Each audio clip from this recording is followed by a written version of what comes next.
के संग इनसे मिलिए।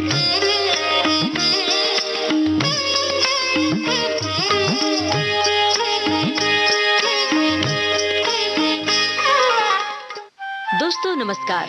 आज के इनसे मिलिए कार्यक्रम में हम आपकी मुलाकात करवा रहे हैं जानी मानी लेखिका मनीषा कुलश्रेष्ठ से। हिंदी की सुपरिचित लेखिका मनीषा कुलश्रेष्ठ का ताल्लुक राजस्थान से है। वो जोधपुर में जन्मी और कहानियों की दुनिया में उन्होंने अपनी एक अहम जगह बनाई है। कहानियों के अलावा उन्होंने 3 उपन्यास भी लिखे हैं, शिगाफ, शाल भंजिका और पंचकन्या। उनकी कहानी संग्रह है कठपुतलियाँ, पौनी होती परछाई और केयर ऑफ स्वात घाटी। वे हिंदी की लोकप्रिय वेबसाइट भी चलाती हैं, हिंदी नेट। तो चलिए सुनते हैं मनीषा कुलश्रेष्ठ से यूनुस खान की टेलीफोन पर की गई ये बातचीत। आज प्रस्तुत है बातचीत का पहला भाग। इनसे मिलिए कार्यक्रम में इस वक्त हमारे साथ हैं जानी मानी लेखिका मनीषा कुलश्रेष्ठ। मनीषा जी, बहुत बहुत स्वागत है विविध भारती के इस कार्यक्रम में। बहुत धन्यवाद यूनुस, मुझे अच्छा लग रहा है आपने इस कार्यक्रम में मुझे शामिल किया। मनीषा जी, राजस्थान के किस शहर से आपकी जीवन यात्रा शुरू होती है और लेखन यात्रा शुरू होती है? मेरी जीवन यात्रा राजस्थान के बहुत ही ऐतिहासिक शहर से शुरू होती है, चित्तौड़गढ़, जो शहर मीराबाई और महाराणा प्रताप का शहर रहा है। उसी किले की छांव में मेरा बचपन बीता है। और लेखन यात्रा उदयपुर से शुरू हुई, जहाँ कॉलेज की पढ़ाई चलती थी, और वहाँ राजस्थान साहित्य अकादमी से मेरा जुड़ाव हुआ और वहाँ मैंने हिंदी लिखना शुरू किया। ये जो लेखन का जो शौक है, ये बचपन से रहा था या कॉलेज के जमाने से शुरू हुआ है? ये बचपन से ही रहा। मेरी माँ बहुत बड़ी किस्सा गो रही है, बड़े किस्से सुनाया करती थी और वो कविताएं भी लिखती थी। तो माँ को देखते देखते लिखने का शौक शुरू हुआ। और जो लोग विकट पाठक होते हैं, कहीं न कहीं आगे जाके उनको लिखने की लत तो लगती ही है। तो सबसे पहले क्या लिखा, कविता लिखी या कहानी लिखी? पहले मैंने कविताएं लिखी किशोरावस्था में, जैसे कि उस उम्र का एक असर होता है, तो थोड़ी रूमानी कविताएं लिखी मैंने। फिर गद्य की तरफ मुड़ी मैं। ये बताइए कि उस उम्र में और उस दौर में कोई ना कोई एक आदर्श हुआ करता है जिसके साए में आप अपने कदम बढ़ाने शुरू करते हैं। कौन थे वो आदर्श, कौन थे वो लाइट हाउस? जैसे कि मैंने बचपन से ही हर तरह का साहित्य पढ़ा। मैंने विमल मित्र को भी पढ़ा, तो उन दिनों हम शिवानी भी पढ़ा करते थे, तो उन दिनों आचार्य चतुर्सेन भी पढ़ते थे, तो साथ में निर्मल वर्मा भी पढ़ते थे। और कवियों में तो मुझे सर्वेश्वर दयाल सक्सेना बहुत पसंद थे, गुलजार को भी पढ़ते थे, तो कविताएं उस तरह से लिखी जाती थी। गद्य मुझे निर्मल वर्मा का बहुत प्रिय लगता था और शैलेश मटियानी भी मुझे बहुत प्रिय थे। बहुत सारे द्रोणाचार्य हैं और एकलव्य में अकेली। काफी विविधता का वाला चयन है जिसमें आपने जिन लोगों के नाम लिए, एक तरफ शैलेश मटियानी हैं, दूसरी तरफ गुलजार हैं, सर्वेश्वर हैं, तो बहुत बहुत वेरिड एस्पेक्ट सामने आते हैं क्योंकि सबके लेखन की एकदम अलग अलग तरह की शैली है। बिल्कुल। जब हम शुरुआत करते हैं तो मैं जहाँ तक सोचती हूँ, आपके पास एक पूरा संसार खुला हुआ होता है, तो आप बुक शेल्फ में से जो आपको मिलता है पसंद करते हैं और हर तरह की चीजें आपको उस उम्र में पसंद आती हैं। फिर आप उनसे अपनी शैली चुनते हैं। ये कथक की तरफ आपका झुकाव कब से शुरू हुआ था और वो किसकी प्रेरणा से था? दरअसल मैं स्कूल में पढ़ती थी, तो हमारे एक टीचर हुआ करते थे, ललित सर। वो कथक के टीचर हुआ करते थे, तो हम अक्सर अपने वार्षिकोत्सव में हमेशा सर से सीखते थे और उन्हीं से ये प्रेरणा आई। और उसके बाद जब शादी हो गई, बच्चे भी स्कूल जाने लगे, तब मैंने विशारद किया, क्योंकि मेरे पास बहुत समय होता था और मुझे समझ नहीं आ रहा था मैं क्या करूं। तो मैंने सोचा मैं अपना पुराना पैशन कथक दोबारा शुरू करूं। तब मैंने विशारद किया और मेरे गुरु भगवान दास माणिक हैं, रायगढ़ घराने के कथकाचार्य हैं, उनसे मैंने सीखा। फिर मुझे ये एहसास हो रहा है कि जिस दौर की आप बात कर रही हैं, शादी और बच्चों के बाद आपने वो जो खाली समय आया था उसमें कथक सीखना शुरू किया। कितनी बड़ी चुनौती थी ये उस दौर में सीखने की? आप उम्र के उस दौर में, जबकि आपके साथ छोटी छोटी लड़कियां सीख रही होती थी और मैं 2 छोटी बच्चियों की माँ होती थी, मैं सीखती थी, तो एक चुनौती तो होती थी। एक तरह से एक मानसिक चुनौती तो है ही, साथ ही एक फिजिकल चैलेंज भी है। कथक जो है बहुत श्रम साध्य चीज है। हाँ, तब इतनी उम्र नहीं थी, तब मैं 30 साल की थी। 30 साल में तो आजकल की महिलाएं बहुत फिट होती हैं। तो एक तरफ लेखन है, दूसरी तरफ कथक है, दोनों अलग अलग कलाओं के अलग अलग स्वरूप हैं जिनमें व्यक्ति अपने आप को अभिव्यक्त कर सकता है। आपको क्या लगता है कि कथक के जरिए किस तरह से आप अपने आप को अभिव्यक्त कर पाती हैं और कौन सी चीजें छूट जाती हैं जो लेखन की तरफ उभर कर सामने आती हैं? दरअसल कथक तो मैं बहुत ज्यादा परस्यू नहीं कर पाई। मैं जैसे परफॉर्मेंसेस में कभी नहीं कर पाई। छोटी मोटी स्थानीय कभी कभी कोई फंक्शनों में कर लिया, मैं कर नहीं सकी। आगे उसको विशारद जरूर किया, मैंने बच्चों को सिखाया भी, केंद्रीय विद्यालयों में भी मैं डांस टीचर रही हूँ, लेकिन मैं मंच प्रस्तुतियां नहीं कर पाई क्योंकि मेरी अपनी विवशताएं थी। और लेखन तो था ही, लेखन उसके बाद जुड़ गया तो फिर सारा ध्यान। अब मैं कथक को एक दूसरी तरह से ले पाती हूँ, जैसे कि मैंने अभी बिरजू महाराज पे एक प्रोजेक्ट किया है, तो मैं अब कथक पे लेख लिखती हूँ। वो एक दूसरा एक तरीका है अपने आप को उस कला से जोड़े रखने के लिए। बिरजू महाराज पर जो काम आपने किया है वो कितना समय आपको लगा? मुझे इसमें लगभग 1.5 वर्ष लग गया और ये अच्छा अनुभव रहा। मैंने बहुत सारे नृत्य समीक्षकों से, बिरजू महाराज से भी मिलना हुआ इस बहाने मेरा, और डांस से फिर से एक अलग ढंग से जुड़ने का मौका मिला। थोड़ा सा मुश्किल होगा आपके लिए, लेकिन मैं ये जरूर जानना चाहूंगा कि बिरजू महाराज के साथ बातचीत का कौन सा पल आपके लिए सबसे ज्यादा यादगार, सबसे ज्यादा रोमांचक था? दरअसल मैं बिरजू महाराज से जिस दिन मिलने गई थी उस दिन गुरु पूर्णिमा थी और उनके बहुत सारे स्टूडेंट्स वहाँ आए हुए थे और एक समा बंधा हुआ था कि एक गुरु शिष्य परंपरा का जो रूप मैंने देखा वो मुझे बहुत सुंदर लगा था। वो मेरे लिए हमेशा यादगार पल रहेगा। बिरजू महाराज अपनी सादगी में बैठे हुए थे और लगातार छात्राओं का, जिनमें से कुछ प्रसिद्ध नृत्यांगनाएं भी हैं, और उन सबका रेला बंधा हुआ था। वो पल मेरे लिए बहुत अच्छा पल था।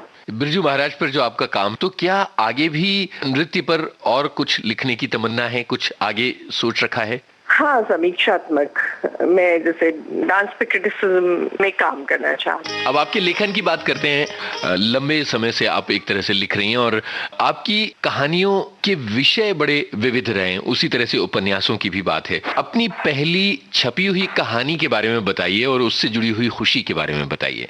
मेरी पहली छपी हुई कहानी हंस में थी, प्रेत कामना। तो उस कहानी को मैंने एक बहुत ही अलग मानसिक स्तर पे जाके लिखा था। मतलब एक बूढ़े प्रोफेसर के प्रेम के प्रति, कि वो अपने जीवन से जब वो सब कुछ छोड़ देता है, उम्मीदें, बच्चे भी छोड़ के चले जाते हैं, तो उसकी शिष्या जो उन्हें प्रेम करती थी, लेकिन वो प्रेम एक तरफा था। जब वो लौट के आती है तो उन्हें अपने जीवन में दोबारा से मायने मिलते हैं। उस पर मैंने लिखी थी और मुझे अच्छा लगा था हंस में वो छपी थी। तो हंस में छपना बहुत बड़ी बात है और जिस दौर में ये छपी थी तब तो और बड़ी बात हुआ करती थी। राजेंद्र जी बहुत सख्त संपादक हुआ करते थे और उन्होंने बहुत सारी मेरी कहानियां लौटाने के बाद प्रेत कामना छापी थी। वो लौटाते रहे लेकिन आप भेजती रही। हाँ, मैं लिखती रही। मेरी पत्रिकाओं से बहुत सारी कहानियां लौटी और फिर भी मैं लिखती रही। और मेरे जो जीवन साथी हैं उनके दफ्तर के पते पे आती थी ज्यादातर चिट्ठियां। तो कई बार मुझे दुख ना हो तो वो सफेद वाला लिफाफा वो वहीं फाड़ देते थे।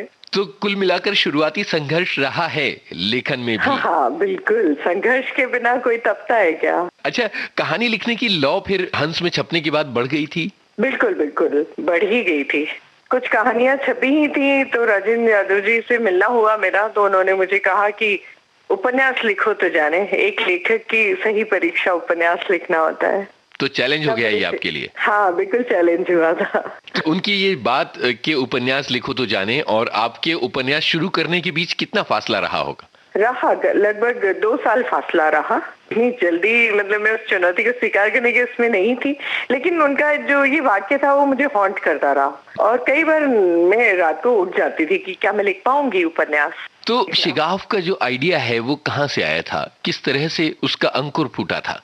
बिल्कुल, मैं बताती हूँ। दरअसल मतलब बहुत अजीब सी स्थिति हुई कि मेरी कहानी है कठपुतलियाँ, उसका अनुवाद होना था। तो कश्मीर में एक अनुवाद कार्यशाला लगाई थी साहित्य अकादमी ने, केंद्रीय साहित्य अकादमी ने। तो उस दौरान मुझे 15 दिन कश्मीर रहने को मिला।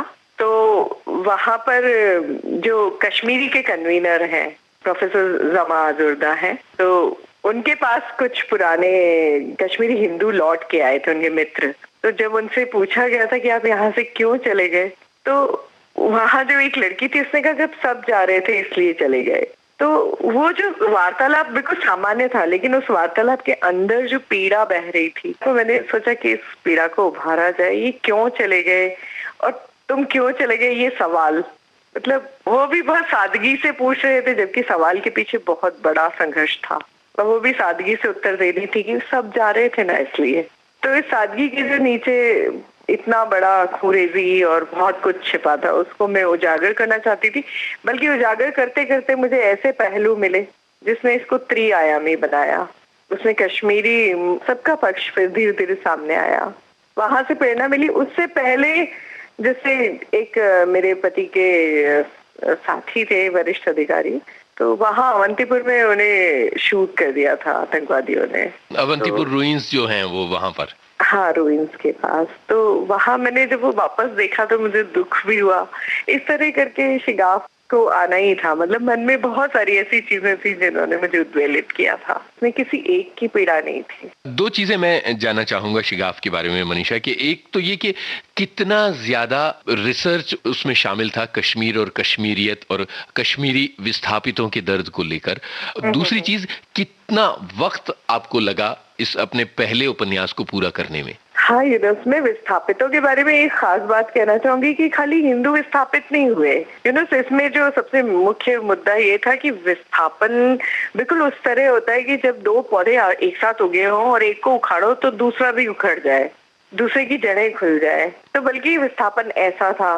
तो इस मुद्दे को लेके मुझे रिसर्च मैंने बहुत ज्यादा नहीं की, बहुत सारी चीजें मुझे पता थी और कुछ समय मेरे पति वहां रहे भी, तो इस तरह से मुझे रिसर्च बहुत ज्यादा नहीं करनी पड़ी। पर हाँ, लोगों से मिलना मेरा बहुत हुआ, तो लोगों से मिलके ही मेरा ये उपन्यास आगे बढ़ा। इसमें मेरी कोई ऐसी किताबी रिसर्च या इस तरह की रिसर्च नहीं रही। लोगों से मिली, उनकी बातें, उनकी आप बीती जानी आपने। उपन्यास लिखने का सिलसिला उसके बाद शुरू हो गया, फिर तो आपके 3 उपन्यास आ चुके हैं। तो शाल भंजिका के बारे में बताइए। शाल भंजिका एक बहुत छोटा सा उपन्यास है, नॉवेला है बल्कि। तो ये एक फिल्म मेकर की कहानी है जो कि फ्लॉप होता जाता है, फिल्म बनाना छोड़ देता है, लेकिन उसका एक अतीत उसके साथ चलता है। उसकी पुरानी प्रेमिका है, उस पे वो एक फिल्म बनाना चाहता है, तो उसकी तलाश करता है उसके जैसी किसी लड़की की। तो वो उस तलाश की कहानी है। ये फिल्म मेकर आपकी कल्पना में या आपके यथार्थ में कहाँ से टकरा गया था आपको? यथार्थ में ही टकराया था। दरअसल फिल्म मेकर नहीं, एक उपन्यासकार की तलाशी थी। उस तरह से थोड़ा मॉडिफिकेशन के साथ आप बिल्कुल हूबहू तो लिख नहीं सकते, तो कहीं एक कल्पना कहीं सत्य, ये मेरी मुठभेड़ थी। अब पंचकन्या के बारे में बात करेंगे। आपका बहुत चर्चित उपन्यास है जो पिछले दिनों आया है, इसके बारे में बताइए, ये कहाँ से शुरू हुआ? पंचकन्या दरअसल एक आईएएस ऑफिसर रहे हैं, प्रदीप भट्टाचार्य। तो उनका ये एक लंबा लेख था पंचकन्या पर। तो जब मैंने वो पढ़ा अंग्रेजी में और मुझे लगा मैं इसका अनुवाद करूं, मैंने हिंदी में उसका अनुवाद किया, तब मुझे लगा था कि ये पंचकन्याएं केवल पुराणों में नहीं है, आज भी इस संसार में इस समय में ये पंचकन्याएं हैं। और जब हमारे यहाँ विदेशी स्त्री विमर्श आया तो इसका बिल्कुल भारतीयकरण ना बहुत अजीब तरीके से हुआ कि मतलब भारतीय शुचिता हो और आजादी भी हो। मुझे लगा कहीं ना कहीं हमारे पुराणों में ना हमारा अपना विमर्श होगा, तो मेरे को पंचकन्या याद आई। तो फिर मुझे लगा कि हमारी स्त्री और हमारी आजादी हमारी तरह से, जैसे कि सिमोन द बोवार का जो फेमिनिज्म है वो हमारे अनुकूल नहीं है। हम स्त्रियां, जो भारतीय स्त्रियां उत्सव प्रिय हैं, हम नाचना भी चाहती हैं, हम मांसल भी हैं, मतलब मर्दवाद का चोला ओढ़ के इस फेमिनिज्म को नहीं अपना सकते। तो उसके विरोध में मैंने फिर पंचकन्या में लिखा। और ये संसार आज भी है जहाँ पे ऐसी स्त्रियां हैं जिनकी आजादी एक अलग तरह की है, उनकी स्त्री होने में उनकी आजादी है। तो दोस्तों, इनसे मिले कार्यक्रम में अभी आप सुन रहे थे सुपरिचित लेखिका मनीषा कुलश्रेष्ठ से यूनुस खान की ये दिलचस्प बातचीत। इस बातचीत का दूसरा भाग आपको सुनवाएंगे अगले हफ्ते इनसे मिलिए कार्यक्रम में। चलने से पहले आपको बता दें, इस कार्यक्रम के प्रस्तुत करता है विजय दीपक छिब्बर। इनसे मिलिए।